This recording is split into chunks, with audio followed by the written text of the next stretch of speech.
Good morning, students, and welcome to this module. I am Dr. Makosi Shoba. I will be taking you through theme 2 of this module, which is Introduction to Desktop Research. So, in other words, you need to have an understanding of what is desktop research.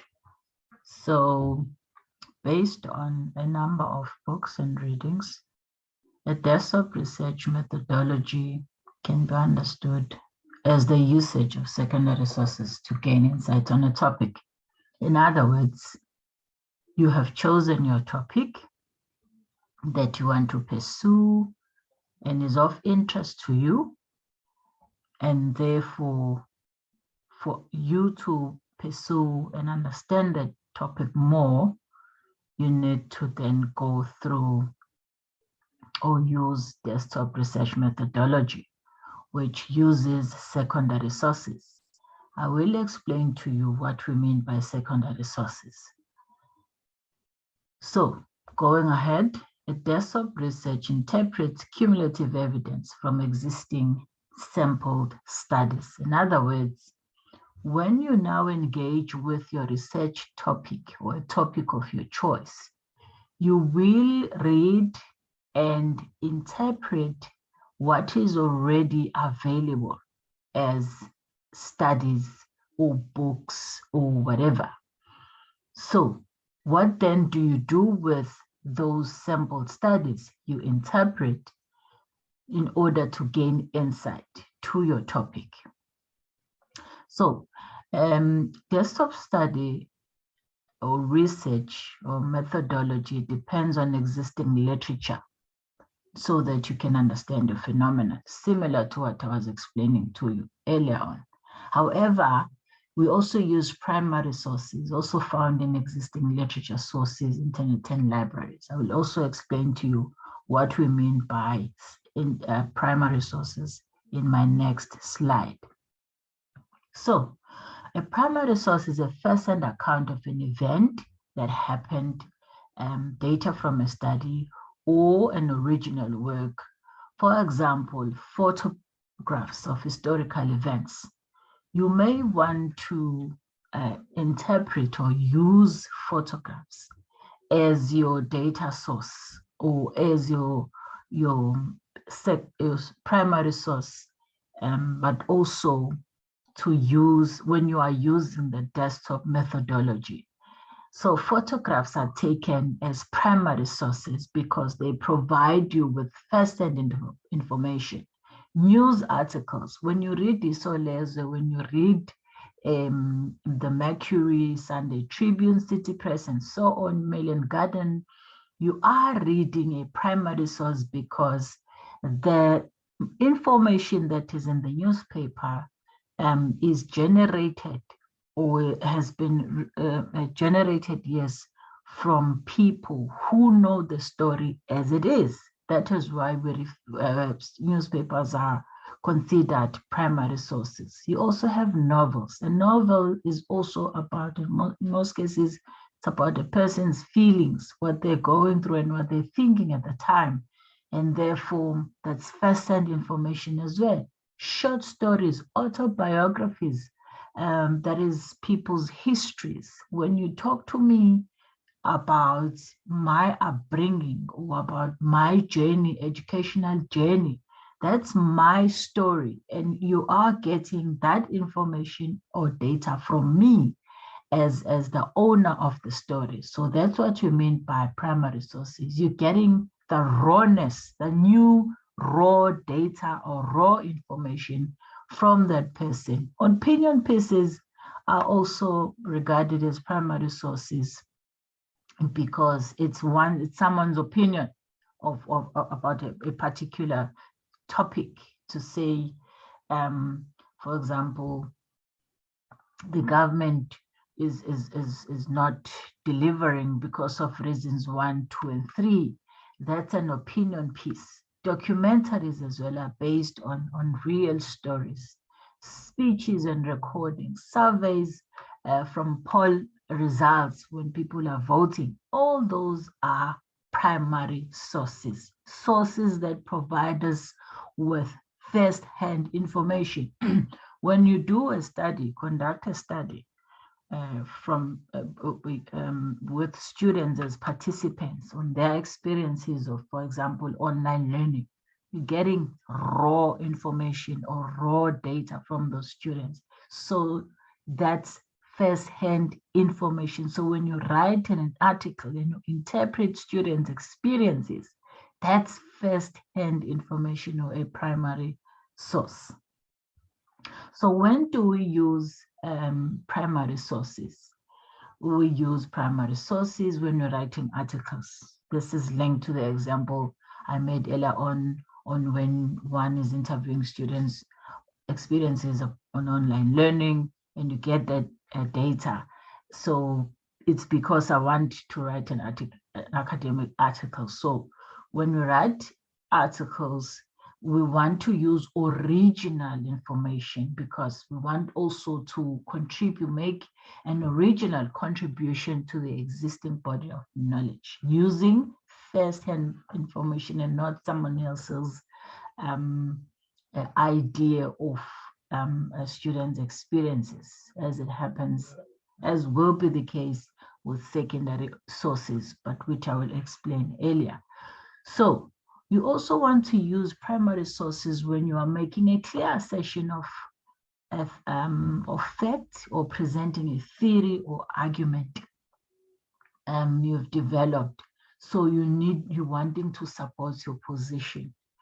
So the only way to amplify your position on why you are arguing for a particular theory, it's only by using primary sources, not only per se, but primary sources will provide you with original information, original ideas, and therefore you want to start to use them to support your position, and also to argue why you are proposing this particular theory or this particular argument. And also you want your work to be believable, to be clear, to be credible, and also so that you can use the data that is verifiable. The only verifiable data is the data from primary sources.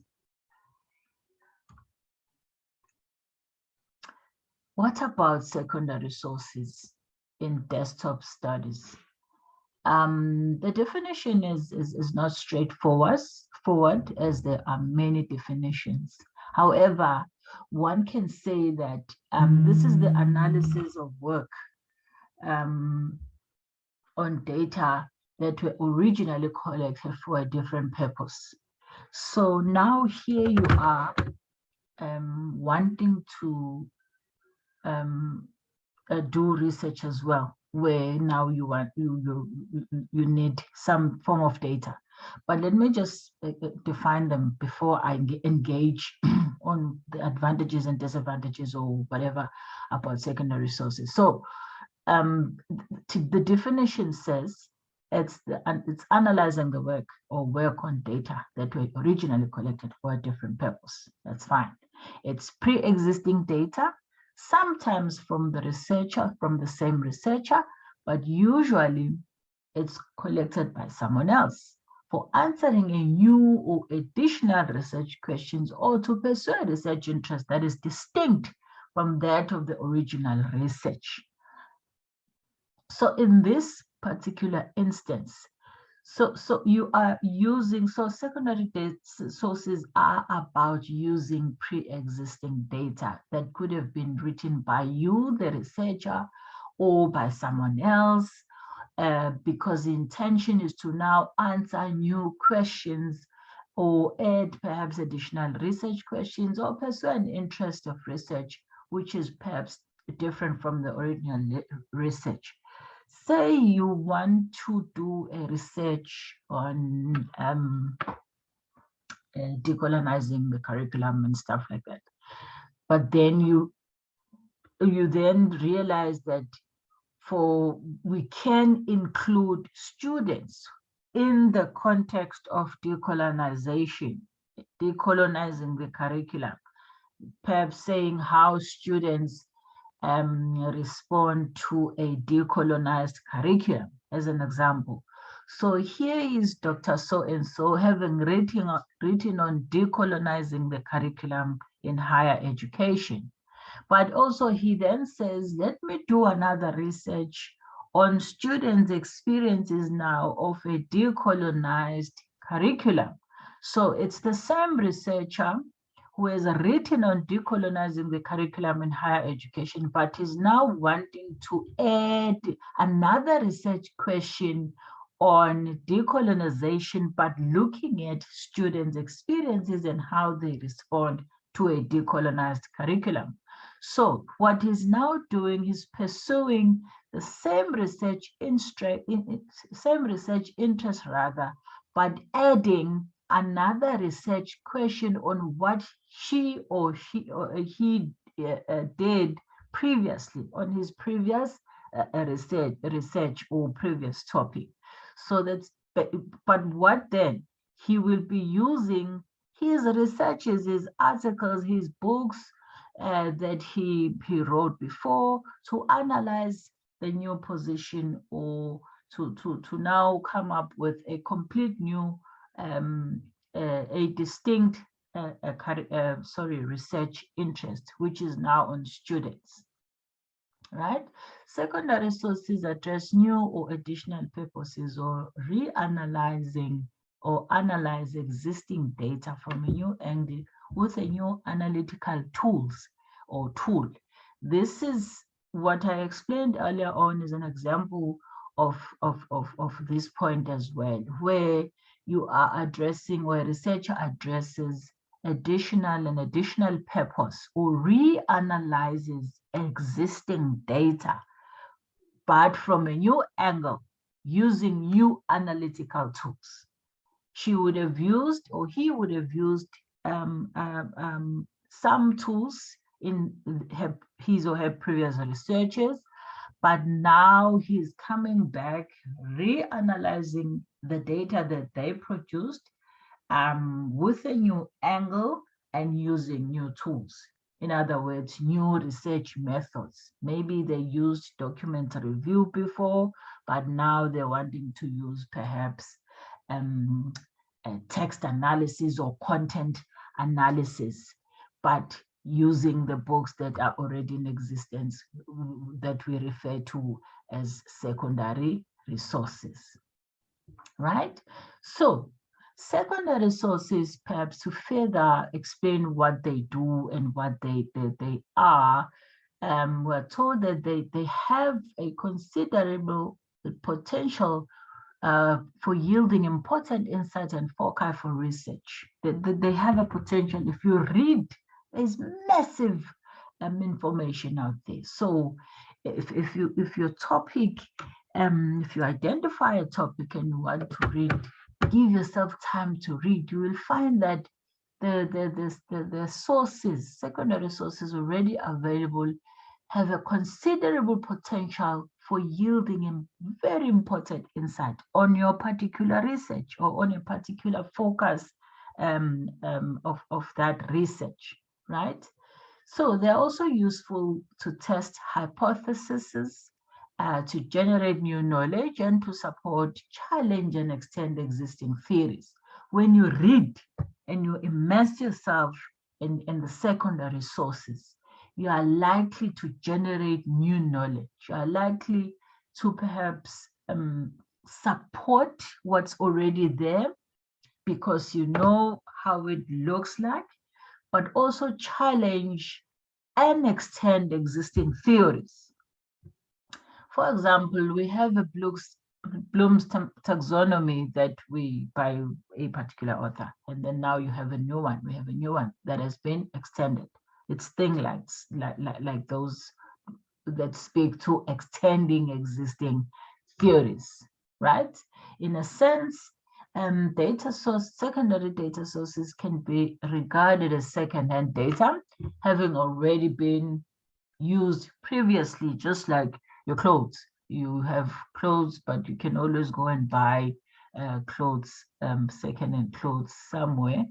So secondary sources are also regarded as second-hand data because they've been used by someone else, but we also want to use them, just like clothes. They've been worn a number of times, but because we don't have money to buy new clothes from whatever shop, we go and buy the second-hand clothes and we wear them, but based on whether we see them fit or beautiful or not torn or clean or whatever, and then we buy them. So just like secondary sources, we evaluate them before we use them. Are they fitting? Are they relevant to what we are doing?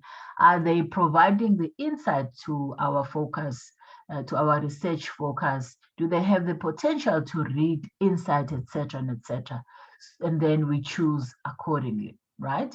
They also provide both quantitative and qualitative data. For people doing quantitative studies, they will find sources that support quantitative research projects. So for those people who use a qualitative method as their research methodology, they will also find secondary sources that support their studies or their qualitative studies. Right, so secondary sources include literature, but are not limited to this. Literature reports, technical reports and summaries, scholarly journals and books, and many other examples that I will share with you later on. Right, so what are the differences between primary and secondary sources? While a primary source or primary sources provide direct access to work for discussing, analyzing, and citing it, secondary sources provide opportunities to engage with the work that work through other people's lenses. So in other words, primary sources provide direct access to work for discussing, analyzing, and citing. Secondary sources will give you an opportunity to engage with that work through other people's lenses. So with primary sources, you have it, you discuss, you analyze it, you cite it, but with secondary sources, it's other people's lenses that is mostly important. For example, the text of a president's SONA is a primary source, while political commentators discussing the speech are secondary sources. So the text of the president's SONA is a primary source because the president is discussing the SONA, is also analyzing some things within his SONA or in his SONA, etc. But your political commentators, as we know them, and political analysts will discuss the speech of the president, and they are regarded as secondary sources. They're having opinions on what, or they have different perspectives on what the president was saying, or about the components of the president's speech, right? So working with secondary sources help with the understanding how the work being discussed has been presented and perceived. That's also important. You need to go there with an idea that, or with the knowledge that already this has been presented, and it also has certain perceptions about a particular topic. And when you have your own comments or your own discussion or your own perhaps views about what they've written or said, it's you also perceiving the data or perceiving the sources or using the sources a certain way. More on the differences. So with primary sources, you have first-hand information, first-hand data, right? You own the data as a researcher. Say, for instance, I go to the field and I generate the data from teachers or learners or whoever. That's my data. I own the data. I have first-hand data. I had interviews with the parents or teachers or learners. So I know what they said. But with the secondary sources, it's based on data collected from previous researches. So I will collect the data from the primary sources and publish it. But when you come to read my article, my book, you're engaging with the so-called previous research because it's already done, it's already out there.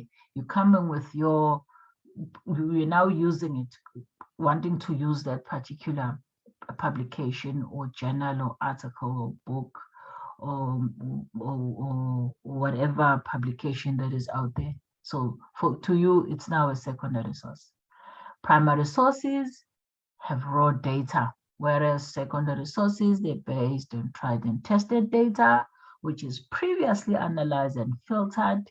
And data with primary sources, it's data collected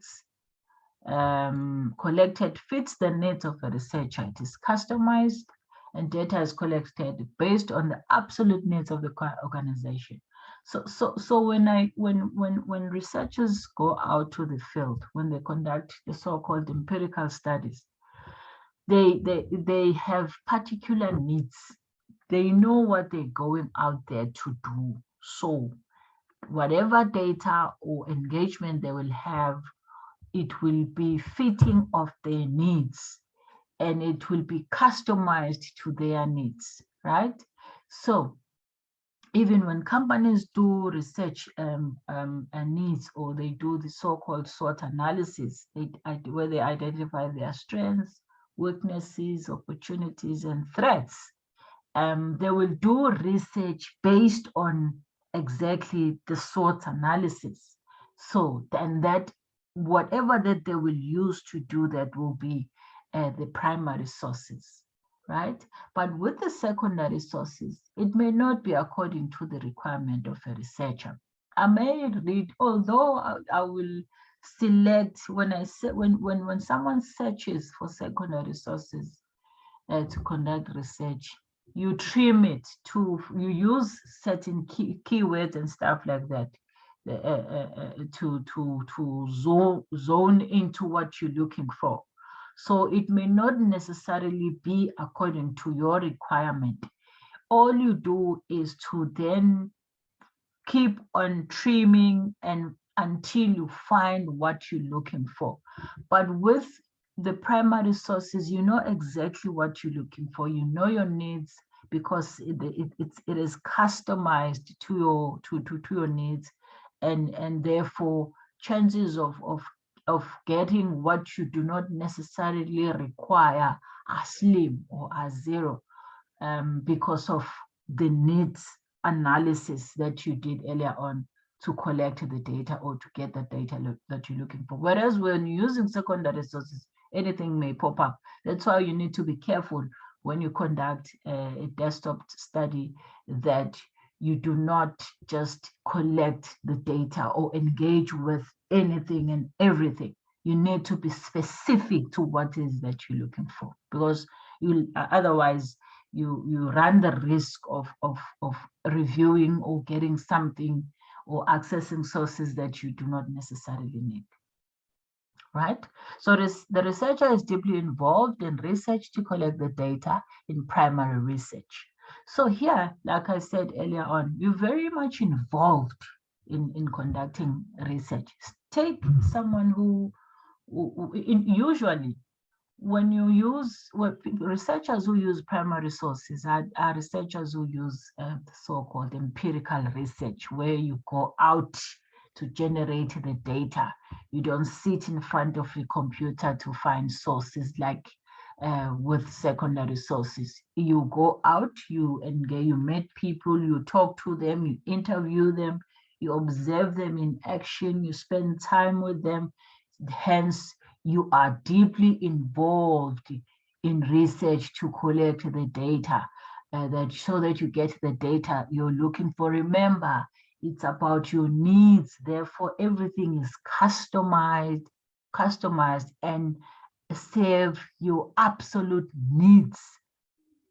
Hence you are deeply involved in primary research, or when you're using primary sources like your interviews, observations, and stuff like that, and other examples that I mentioned earlier on. Whereas with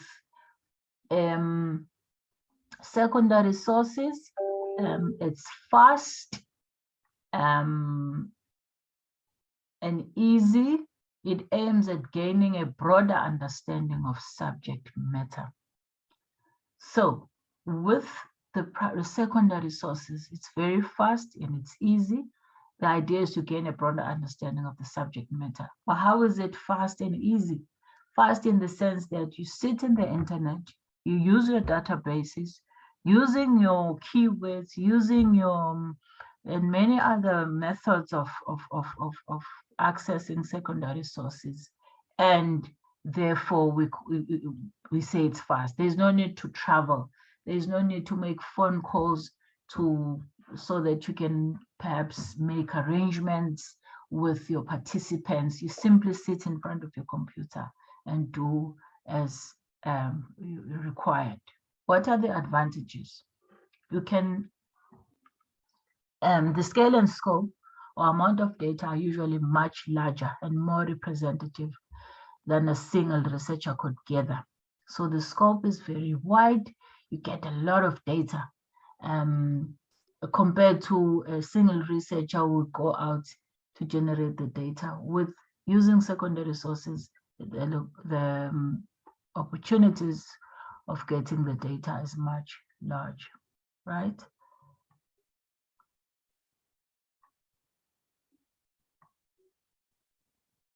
Right?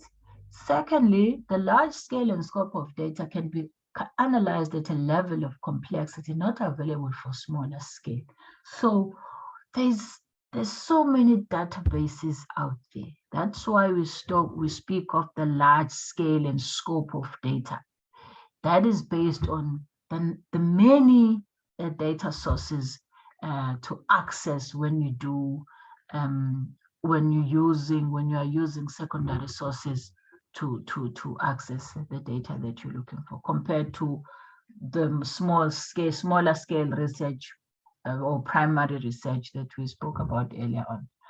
So large scale data may be more robust than small scale data with greater validity. In other words, when you are using secondary sources, it is likely that your research will become more robust, will be rigorous. You will provide more insight, in-depth understanding of your research focus compared to small scale data that would perhaps be limited to particular research sources or research sources. So with using secondary sources, greater validity of the study may be achieved. The quality of data might be higher and more rigorous than those collected by individuals. I think I've also mentioned that when you're using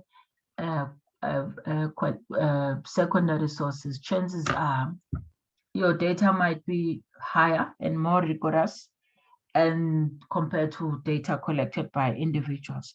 So this means that whilst this is the case, it means that as a researcher doing a desktop study and using secondary sources, it's engagement with the process as well, that you give yourself time, you understand the process of accessing these secondary sources. It's not about just collecting and having a list of annotated bibliographies in your study, but rather we're talking about knowing and understanding your data sources, and being able to apply them in literature when you are writing and analyzing and synthesizing them. Now, what do we mean by all these words? When you're apply, or when you comprehend or understand, it's the ability to summarize, differentiate, and interpret. So it's not just collecting the sources or as we know them, but rather being able to classifying that these are important, these are not relevant to my study. When you analyze, you are also having the ability to separate, to connect, to compare, select, and explain what's important. Synthesize, combine, integrate, modify, rearrange, design, or generalize, evaluate, decide which ones you want to use, recommend, make selections, make judgments, explain, discriminate, support, and conclude. So therefore, what am I saying? I'm saying it's not just about going out there and collecting these sources and then coming back and writing. No, it involves the skills that I've just mentioned, or the processes that I've mentioned earlier on. So whilst the advantage is the large scale and scope of data, but it goes back to what I explained earlier on, and being able to synthesize, apply, evaluate, separate, and do all the things that I've just mentioned, so that indeed you have a robust study that, of course, is qualified by greater validity with higher and more rigorous kind of study, etc. Right? So what is another advantage? The greatest advantage with using secondary sources is that they already exist. No? So you don't have to worry about the challenges of going out there and collecting big data. You also don't have to worry about the financing of the data generation process. Time taken to collect the data is also saved. Access to people, permission from gatekeepers, etc. These challenges are very exhausting. So especially for researchers doing empirical research, because when you're doing empirical research, you're using primary sources that need engagement with the people. So, and that involves traveling, that involves financing your journeys, or or perhaps the equipment for data generation. Time, it's time consuming to go out to people.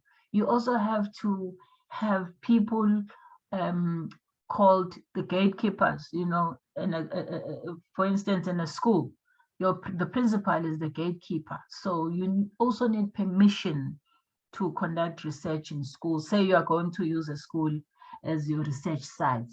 So, but with using desktop research or secondary research sources rather to conduct your study, you don't need to worry about all of this. So in other words, it saves you time to be burdened by all the challenges that I've mentioned in this slide. They are low cost, they are free of charge, and very convenient. You simply go to the library, or you sit at home and you do your research, because it's already in the internet, provided you have the resources to conduct your research. You save time and money, petrol money, time going out and stopping other things, or not doing other things, because you are now going out to the field to generate the data. They are often cheaper than new research. Access to data is often quick. Access to secondary data is often quick, sorry. It's immediate. And this holds the advantage of timelines and speed for decision making, in contrast to some data which require a longer time to collect. They are accessible to all, and typically without much bureaucratic procedure. Now, what are bureaucratic procedures? It's where you go to a school and have to follow, have to speak to this person, the principal, also the deputy principal will also have to be aware of why this person is here, the HOD, who will eventually speak to your participants, the teachers, if at all your research participants are teachers. So that's about bureaucracy. I hear the timelines as well. I've spoken about the time that with the empirical research, you have to have a plan as to when are you going to go to the principal to negotiate entry or use of his or her school. But with desktop research or using secondary resources, you speak to no one. You time yourself. The time management is upon you. It does not include anyone but you. So that it then becomes an advantage because you control or manage your own time, right? Secondary sources also provide materials for useful descriptive analysis, and the range of topics available is vast. No one can make an excuse that, I don't have a topic. There are so many. It's a matter of relating to your interest, of course, and perhaps it has to be a topic that you are passionate about, and therefore you do your work, you find the material that's available. Data come from different sources and can be combined to yield a robust analysis as well, using different approaches. And of course, it's important that to note that these were not undertaken in the original research. So alternative relationships between variables can be also explored, and new modeling techniques and stats that were not available when the original data were produced can be tried and tested. So, for instance, between the study was on relationships and variables, and also perhaps developing new models and techniques and all of that. When you are using the data sources and your study is on this particular area, it's easy for you to now come up with to test the new hypothesis or to play around with the data available so that you can perhaps produce a new theory or hypothesis to what is already available, thus adding to the data that were produced previously. So the data may be used for research training and practice purposes, that is for capacity building. So secondary sources can also provide us with research training and practice purposes, where the idea is to build capacity amongst researchers, perhaps, on how to conduct research, on how to use the previous research for capacity building. You have research available already available on research, and therefore you can use that research to build capacity on people so that they can improve their practice. Challenges of using secondary sources.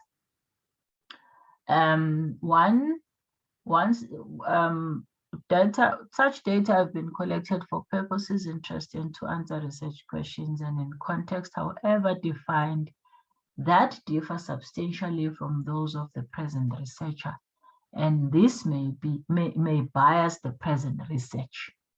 So here you may have a study done during a particular time. But then when the study is reviewed by a researcher doing research currently, may cause some kind of, may present biasness because the study was used at a particular time. So it was relevant then, though it speaks to perhaps issues of the current presenter, and therefore find that there is biasness in terms of the present research, because obviously the dynamics have changed. The context, so is the context during which the study is presented. So when you conduct research, when you do research using secondary sources, you need to be mindful of the context in which, during which the study was conducted, to avoid biasness. Data may not be sufficiently close fit to the conceptual framework, purpose, sampling, and data types sought for the present research. That's also another thing, that the studies belong to a particular period, maybe 10 years ago. That's why it is that novice researchers are encouraged to use publications that are not more than 5 years, to avoid such things, that the conceptual framework, purpose, and sampling are not a close fit, because studies over 10 years are considered old. Why is it so? The idea is that we avoid biasness in our present research, and that the frameworks and sampling of the previous time may not be a close fit to our present research. So it's important that when you do your searches, you are mindful of the fact that it has to be, your sources have to be at least 5 years, should date back 5 years ago, if so to speak, right? Definitions used in the original data may be a poor fit to the present research and may change over time. I think this point is similar to my explanation above, that we also need to be careful of the data that was used back then, that it may change over time and thus not be a poor fit to our present research. Imagine a data that was developed, say a data on curriculum 2005. This is like how many years ago, like 10, is it 15 years ago? I'm not sure. So, and then you want to use, even though there would be similarities or something that we can use from the data, but given the changes, especially changes since 2020, the data from then may not be, maybe a poor fit rather to the present research on issues of curriculum, because these are issues that have changed over time. Teaching practices and pedagogies have changed a little bit. The learners in schools have changed as well. We find that even though you may have learned about or studied, say, a particular teaching pedagogy or teaching theory, it does not 10 years ago, it does not necessarily fit the current teaching styles, because things have changed over time. And here you are conducting research on curriculum issues or teaching pedagogies, and you have to argue using teaching pedagogies 10 years ago or 15 years ago. That may be a poor fit. So that's what is meant about a poor fit to present research, that when you do collect your secondary sources, you need to be mindful of not using old data or data that was generated whatever years ago, because this may impact and negatively in your research, in that it doesn't fit well, and also there are issues of biasness in your research. Remember, the idea is to be authentic, credible. We want your data to be verifiable. We also want your study to be, credible, believable. You're not doing research to nullify what other people have said, or to portray this superiority of your research, but rather we want the facts. We want you to be original in your space, and give us what we can believe, and not create stories of what did not happen. So read with an open mind, go back to analyze, synthesize your sources to come up with authentic, credible points and facts and arguments or theory, right? They may also be limited on, there may be no evidence on how the original data were collected, from whom and by whom, and with what response rates. That's also another issue, that perhaps avoid using sources that do not articulate where data was generated or collected, and who collected it, who was it collected from, and who collected the data, and what was the response rate. You need to be careful of those studies. Though this takes much of an experience, but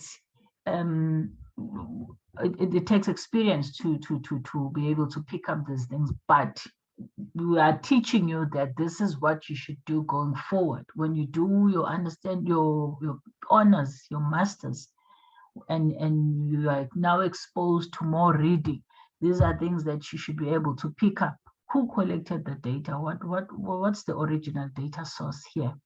Number two, who collected this particular data, and who were the participants? From whom means from who were the participants of in this study, and with what responses? What were the responses regarding on the data, and so forth, right?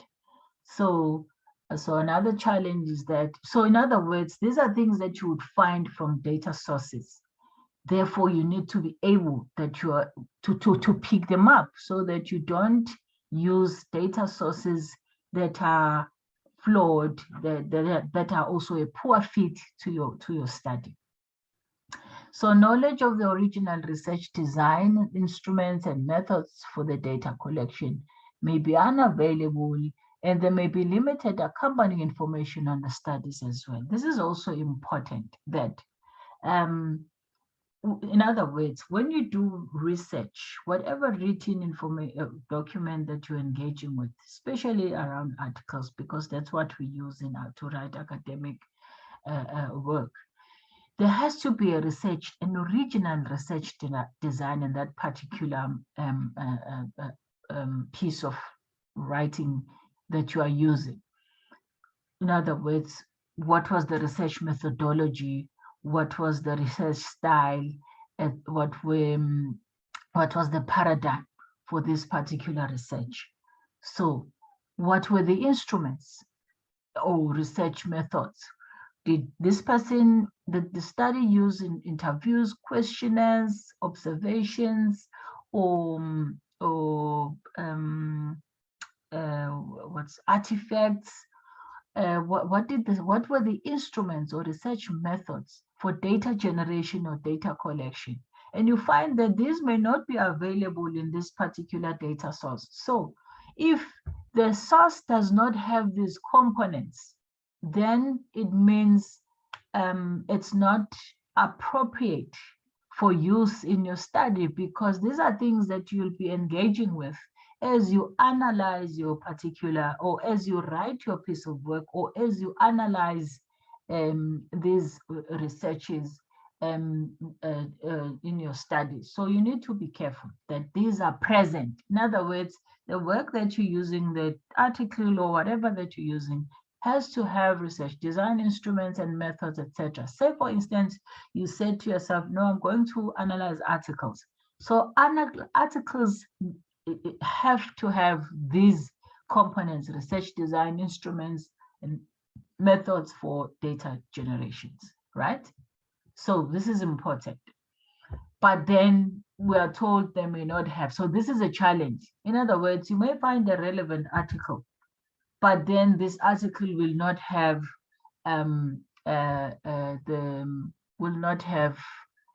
these components. So it becomes useless to you, because otherwise it will yield, you will have a study that is not credible, because you used data, or you used a data source that did not demonstrate or have these components.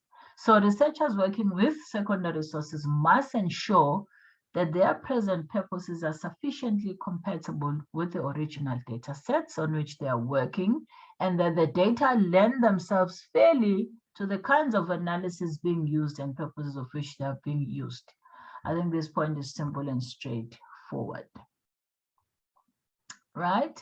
So this means comparing the researcher's purposes with those for which the original data were collected, and be aware of the possible biases in the data. So this goes back to what I was explaining earlier on, that using sources is important. At the end of the day, we're concerned about the credibility of the study, but the challenge is that often you find that the studies, the sources that we use, will force us in a way to be biased in our interpretation of them, because they're lacking in aspects or in what we are using in our present studies. So you need to be careful of that. You also need to be careful as well of the fact that you must be sensitive to the commissioners of the original data. Whilst I have sort of explained the flaws and some challenges that you may encounter when you do this, when you use sources, though they may not be fitting sometimes or may be lacking in some components as mentioned earlier on, but you also need to be sensitive of the owners of the original data. For example, if there are governments or interests and advocacy groups, the data might be biased. You need to be careful of that as well. This applies not only to governments, but also to association institutions and academic departments, such as information can often be found in the manuals and reports that accompany research. So you need also to be sensitive to this. This may be biased, so you need to take a stance of being an objective, and these would be where you would find these particular sources, etc. Right? Ethical considerations in using secondary sources. This simply because data already, this is important because data is already in existence, and does not absolve the researcher from addressing the issues. In other words, simply because the data is already available doesn't mean that you don't have to acknowledge the issues of confidentiality or respecting privacy. Of course, confidentiality is in general, ethical issues in general would mean acknowledging and respecting issues of confidentiality with your participants.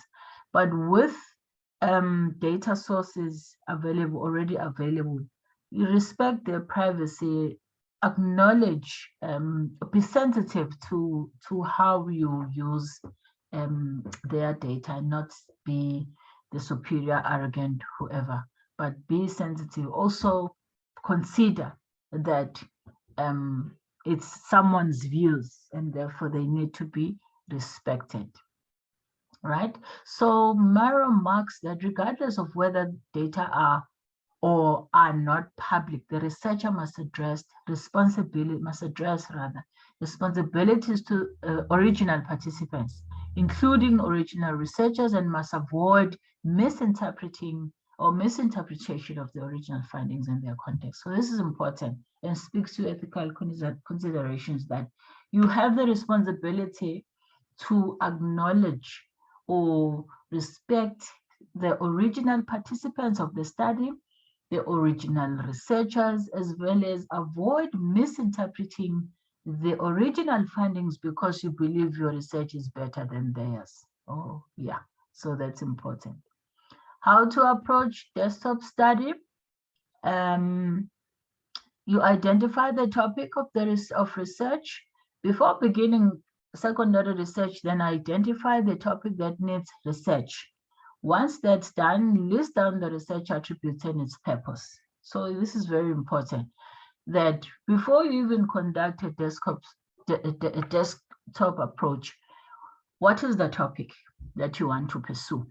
Then once you have your ducks in a row, identify, that is, once you have to identify the topic, list down the research attributes and its purpose. In other words, you were keywords and stuff like that. Dr. Maharaj will take you through that, how to do searches and stuff. Identify research sources.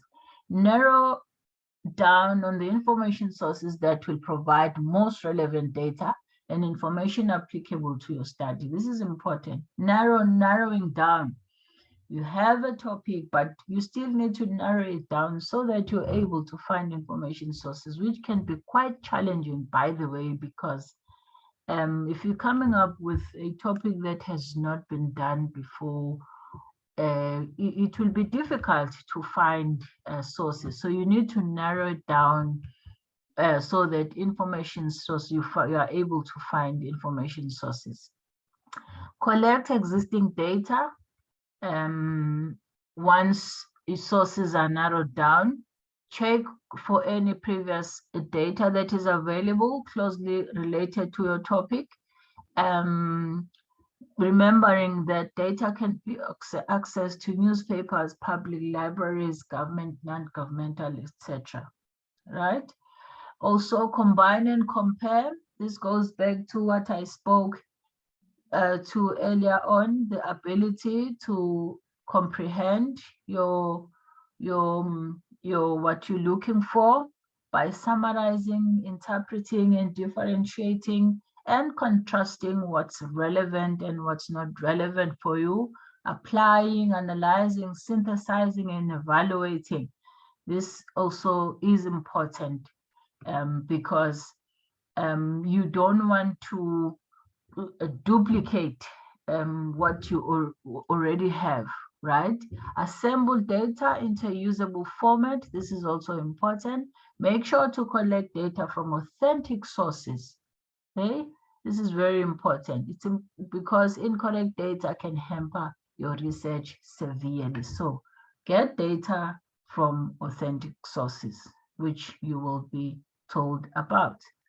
Analyze the data that is collected and identify it. Identify if all questions are answered. If not, repeat the process if there is a need to dwell further into actionable insight. This is important. Is the data that you've collected, does it answer the questions, your research questions? If not, go back and repeat the process, because otherwise you are going to hamper your research, or you will perhaps duplicate or do a research that's not plausible. What are the sources, information sources for desktop study? These are just general desktop, sources to conduct a desktop research. As you can see them here, I'm not going to mention them one by one. Thank you for listening and good luck. You let me know if there are questions or you need to understand certain things. Thank you.